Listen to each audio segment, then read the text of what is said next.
It began with gold. More gold than any civilization had ever seen.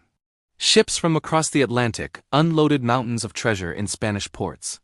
In the 16th century, Spain was the richest empire in history, and its kings believed they had found the key to eternal power. But within a century, that same gold would destroy them. Spain, the empire of treasure, would die broke. This is a story of greed, glory, and an illusion that fooled an entire world. It starts with a man who thought he had conquered time itself. King Charles V. Charles ruled half the known world. Spain, the Netherlands, parts of Italy, Austria, and the Americas. But empires are expensive. Armies, wars, and conquests cost money, more than even his oceans of silver could provide. So Charles did what every king eventually does. He borrowed. From German bankers, Italian merchants, anyone who would lend to an emperor. He promised repayment from the endless flow of New World treasure, and for a while the illusion worked. Galleons arrived heavy with silver, interest was paid, and the empire grew, but the debts grew faster. Spain was trapped in a cycle, borrowing today against the promise of tomorrow's gold. When Charles died, his son Philip II inherited both the throne and the mountain of debt. Philip was ambitious, devout, and certain that God favored his empire. He believed Spain's wealth was proof of divine destiny, and he used that wealth to wage holy war. In 1588, he launched his greatest gamble, the Spanish Armada. A fleet so vast it was called the Invincible Armada of God, but storms and English fire destroyed it. Hundreds of ships sank, tens of thousands of men died, and the bill was catastrophic. By then, Spain had already declared bankruptcy 3 times. The richest nation on earth couldn't pay its own soldiers. Its gold was gone before it ever reached Madrid. The bankers stopped lending, inflation exploded, and the empire began to rot from within. But the real tragedy wasn't the wars.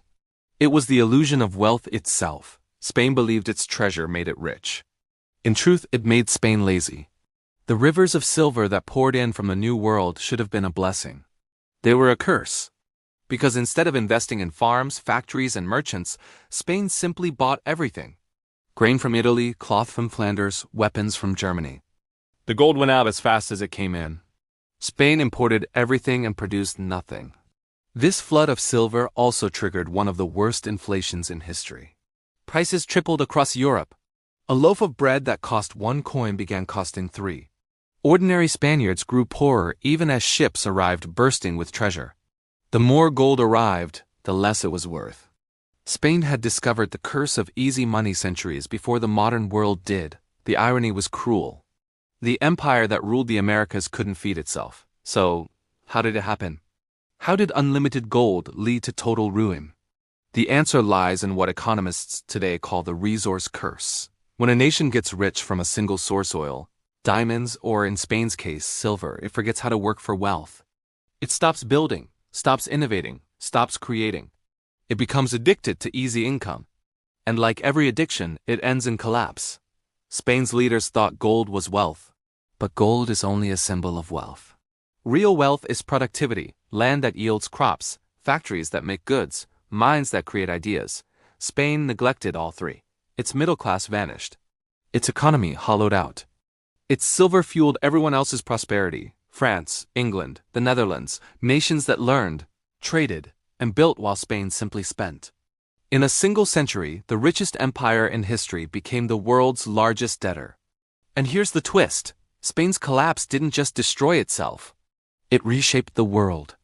The flood of American silver drove inflation across the continent. While Spain sank, Northern Europe poor, practical, industrious rose. The Dutch, once Spain's subjects, became its bankers. England, once its rival, became its creditor. The gold that bankrupted Madrid built the foundations of Amsterdam and London. The wealth of the Americas ended up financing the Industrial Revolution of the North. Another twist? Spain's obsession with purity and power ensured its own decline. The empire expelled its Jews and Muslims, who were among its best craftsmen, scientists, and traders. It banned Protestant ideas, locked away new science, and worshipped tradition over innovation. The gold gave it confidence, too much confidence. Why innovate when your ships bring wealth every month? Why question the system when God seems to bless it? But history has no mercy for complacency. By the time Spain realized what had happened, it was too late. The mines of the New World began to run dry. The flow of treasure slowed. And without its golden crutch, the empire could no longer stand. Spain's debts became unpayable. Its currency collapsed. The soldiers went unpaid. In a bitter twist of fate, the silver coins once minted with the seal of Spain became the world's first global currency, traded in China, India, and Europe long after Spain itself could no longer afford them. The empire's treasure outlived the empire, and that is the final irony. The very wealth that built Spain also buried it. Gold made it powerful. Gold made it blind. Gold made it forget the oldest rule of history, that easy money destroys nations faster than enemies ever could. You can see echoes of Spain's story everywhere today. Nations drowning in debt. Governments printing money to pay for wars and welfare. Societies consuming more than they create. The faces have changed, but the illusion is the same. The world still believes it can grow rich by printing promises instead of producing value.